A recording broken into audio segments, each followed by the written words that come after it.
کہ شاید یہ پیڑ جو ہے بغیر کسی سہارے کے نہیں رک سکتا ہے اور اس پیڑ کو تو بہت پہلے گر جانا چاہیے تھا، لیکن جو صوفیہ کی بارگاہوں میں پیڑ ہوتے ہیں یا صوفیوں کی بارگاہوں سے جن چیزوں کو نسبت حاصل ہو جاتی ہے ان کو بھی دائمی زندگی مل جاتی ہے۔ اور آپ دیکھیے ظاہری شکل و صورت میں یہ پیڑ اتنا کمزور ہے کہ اگر کسی عام جنگل میں ہوتا تو یقیناً اس پیڑ کا وجود باقی نہ رہا ہوتا، لیکن اللہ کے ایک مقدس ولی حضرت شمس الدین اوتاد رحمۃ اللہ علیہ کے آستانے سے اس کو نسبت حاصل ہے اور انہوں نے خود اپنے مقدس ہاتھوں سے اس پیڑ کو لگایا ہے، تو جڑیں آج بھی مضبوط ہیں اور اس پیڑ کے پتے کھا کر کے لوگ آج بھی جو ہے اپنی مرادیں مانگ رہے ہیں اور اپنی قسمت چمکا رہے ہیں۔ جناب سید شاداب حسین رضوی صاحب ہمارے پاس ہیں، جی فرمائیں۔ میں ایک پیڑ کے تعلق سے ایک بات اور بھی بتانا چاہتا ہوں۔ جی بہت سارے ایسے پیڑ ہیں جن میں پتجھڑ نہیں ہوتا، مثال کے طور پر کھجور کا پیڑ ہے جس میں پتجھڑ نہیں ہوتا ہے، خیر اس میں بھی پتجھڑ نہیں ہوتا ہے اس پیڑ میں، مگر ایک خاص بات یہ ہے کہ جب مئی جون کا مہینہ آتا ہے خاص طریقے سے خوب سخت گرمی جب ہوتی ہے تو اس پیڑ سے مکمل طریقے سے بلا مبالغہ جو اپنی آنکھوں سے میں نے دیکھا ہے، اس پیڑ سے شکر کا برادہ گرتا ہے، اچھا، جس کو اہل عقیدت اٹھا کر اپنے گھروں میں لے جاتے ہیں، جی دوا کے طور پر یا علاج کے طور پر اس کا استعمال بھی کرتے ہیں۔ اور یہاں پر جب سخت گرمی ہوتی ہے تو یہاں پر چیٹیاں اور چینٹے اور مکھیاں بہت زیادہ کثرت سے ہوتی ہیں، روزانہ دھلائی ہوتی ہے، جی کیونکہ جو ہے جب زیادہ ہو جاتی تو پیر یہاں پر چپکنے لگتے ہیں۔ یہ بلا مبالغہ یہ حضرت خواجہ سیدنا شمس الدین اوتاد اللہ رحمۃ اللہ علیہ کے نظر کرم کی بات ہے یقیناً جو اس پیڑ سے شکر گرتی ہے۔ یہ بہت اہم بات ہے۔ بزرگوں کی بارگاہوں سے کہیں پانی کو نسبت حاصل ہے، مخدوم سمنہ کی چوکھٹ پر آپ دیکھیے تو وہاں نیر شریف موجود ہے، سبحان اللہ، رنگ اس کا بھلے ہی ہرا ہے لیکن اس کے باوجود بھی اس کی کائی کو کھا لینے سے شفا اللہ رب العزت دیتا ہے، اور اس پانی کو پینے سے بہت ساری بیماریاں، جن بیماریوں کا کہیں علاج نہیں ہو سکتا، لا علاج بیماریاں ہوں تو وہ ساری کی ساری بیماریاں اس پانی کے ذریعے اللہ رب العزت اسے شفا دیتا ہے۔ اور یہی اس پیڑ کا حال ہے جو امام صاحب نے بتایا، یہ ان کا اپنا آبزرویشن ہے، اپنا آنکھوں دیکھا حال ہے۔ تو بزرگوں کی بارگاہوں میں نسبت رکھنے والا چاہے وہ شخص ہو یا پیڑ ہو، دونوں کی کرامتیں ہمیں وقتاً فوقتاً دکھائی دیتی رہتی ہیں۔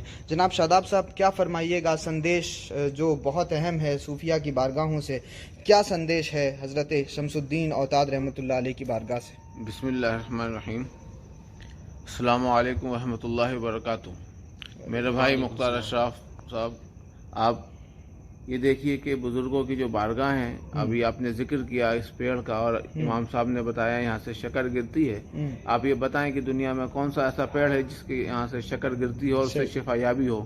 آج کل لوگ شکر سے بچتے ہیں اس لیے کہ شوگر ہو جائے گی، اور یہ شکر ایسی ہے کہ جس سے انشاءاللہ شوگر بھی ختم ہو جائے گی، بیماریاں ختم ہو جائیں گی۔ اور آپ دیکھیں بزرگوں کے یہاں کی نسبتیں اتنی مضبوط ہوتی ہیں کہ شے جو ہے نسبت سے ہی مقبول ہو جاتی ہے۔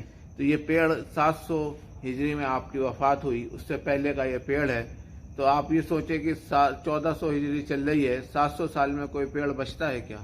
یہ حضرت کی نسبتیں ہیں، یہ نسبتیں نہیں، یہ اللہ اور اللہ کے بندے کے بیچ کے رابطہ ہے جو آج تک قائم ہے۔ اسی کے بدل یہاں شفا بھی ہے، اسی کے بدل یہاں پہ اخوت بھی ہے، یہاں محبت بھی ہے، بھائی چارہ بھی ہے۔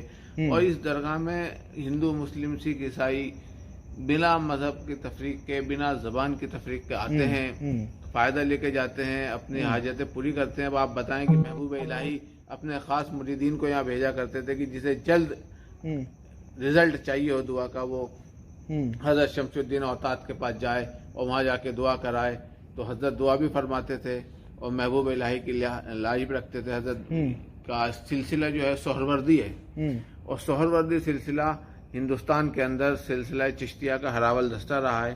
انہوں نے ہندوستان میں جو زمین کو ہموار کیا ہے، جیسے ہم کھیت میں کھیتی کے لیے ہموار کرتے ہیں زمین کو، تو وہ صحیح میں سلسلہ سہروردیہ کے لوگوں نے کیا، اور آپ نے محبوب الہی سے نسبت رکھی، محبوب الہی آئے، محبوب الہی نے آپ کی نماز جنازہ اور تدفین وغیرہ کا تمام عمل کیا۔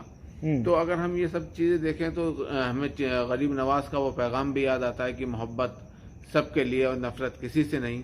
اسی کو سب کو دیکھتے ہوئے یہاں پر آج کا ہرا بھرا سب علاقہ ہے، بغل میں ہمایوں ٹوم بھی ہے، محبوب الہی کی خانقاہ و چلہ بھی اسی کے پیچھے متصل ہے۔ یہاں حضرت ایک ابو العلائی سلسلے کے ایک بزرگ ہیں مولوی عبد القدیر صاحب، ان کا بھی آستانہ یہیں ہے۔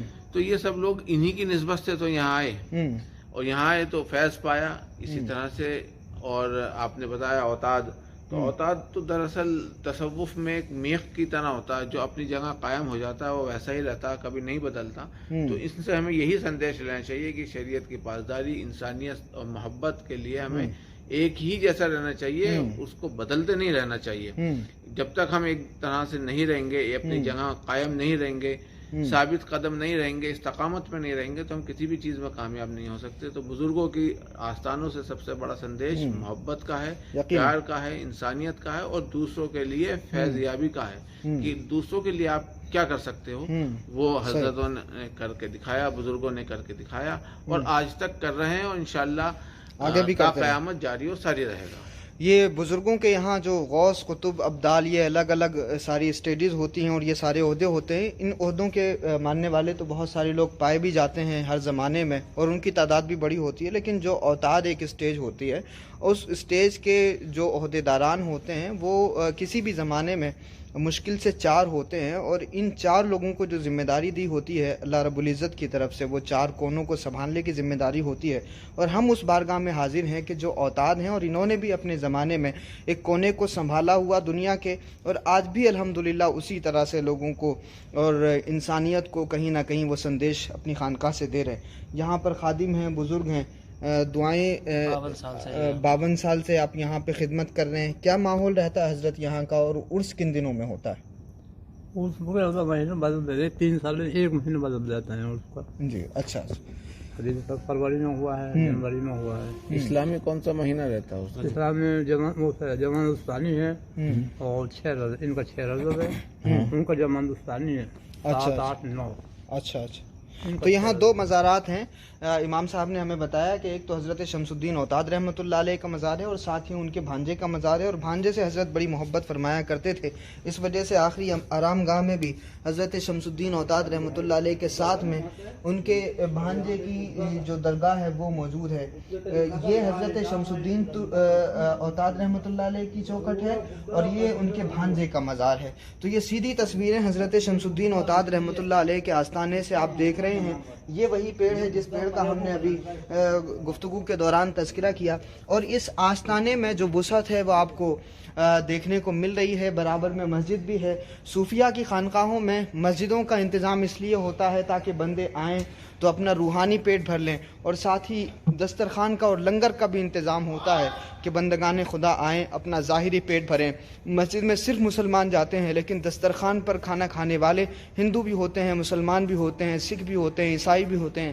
اور اسی وجہ سے ان صوفیوں کے دسترخوان پر کوئی ایسی چیز نہیں بنائی جاتی کہ جس کی وجہ سے جو دوسرے مذاہب کے لوگ ہیں جو مسلمان نہیں ہیں وہ بیٹھ کر کے کھانا نہ کھا سکیں. صوفیہ کے یہاں ایک ایسا کامن کھانا ہوتا ہے کہ جس کو سب لوگ ایک ساتھ بیٹھ کر کے کھا سکیں. اسی لیے ان صوفیوں کے آستانوں کے دسترخوان پر ہندو، مسلم، سکھ، عیسائی، جین، بہوجن، دلت، پارسی سارے لوگ ایک ساتھ مل کر کے کھانا کھاتے ہیں. یہ جو پیچھے کا علاقہ آپ دیکھ رہے ہیں جہاں پہ اندھیرا ہے، اگر دن کی روشنی ہوتی تو ہم آپ کو ضرور دکھاتے.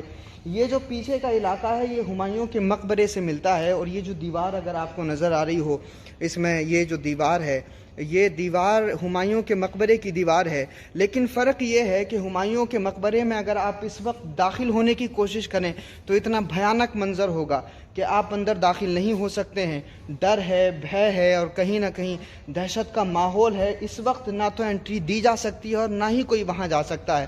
لیکن رات کے اس وقت میں بھی، اور رات سے اگر یہ وقت اور بھی بڑھ جائے، 2-2:30 بجے کا وقت ہو، 3 بجے کا وقت ہو، تب بھی بندگان خدا آتے ہیں. کیونکہ یہاں آنے کے لیے نہ آدھار کارڈ دکھانا پڑتا ہے، نہ ٹکٹ خریدنا پڑتا ہے.